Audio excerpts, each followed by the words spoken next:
I want to tell you, I saw an unbelievable story a few days ago. There was a guy that was a Klosenberger chassid. He was a Klosenberger chassid, and he used to learn a lot by the Klosenberger Rebbe in Union City when he was in New Jersey. And he had to go to work. So it was hard for him. He used to learn so much. Eventually, he wasn't learning as much. And he wasn't connected. And every day when he would drive home from work, he would turn on his radio. And he would listen to the news, whatever he would listen to. It wasn't no gay what he was listening to. But he would turn on his radio, and as he was driving every day back and forth, he would always be listening to the news, the radio. This is many, many years ago. They had a CD player. Now they don't even have it anymore in the cars. But I remember the days of the CD player. I remember the cassettes also. I remember before the cassettes.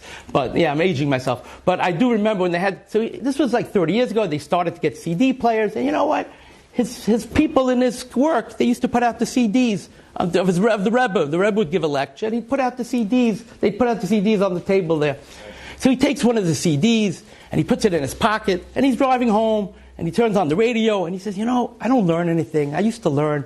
And he remembers his Rav told him, his Rebbe once told him about V'lechtecha v'derech. He said that a person, even when he's on his journey, wherever he goes, he should be learning. Today, Baruch Hashem, they could put on TorahAnytime. There's enough lectures that you could put on today, even without the CD player. So he puts in the CD, and he's listening to the shir from the Rebbe, from the Klosenberger Rebbe.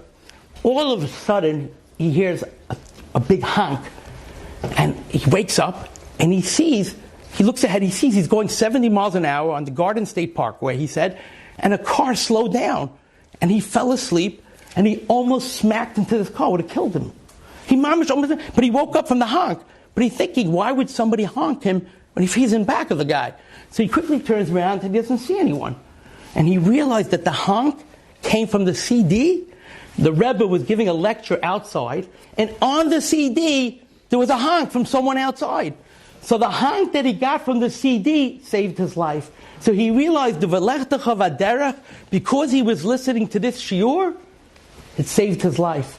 Unbelievable story. I remember it a few days after. It was what it means, the source of learning Torah, how it protects and saves a person.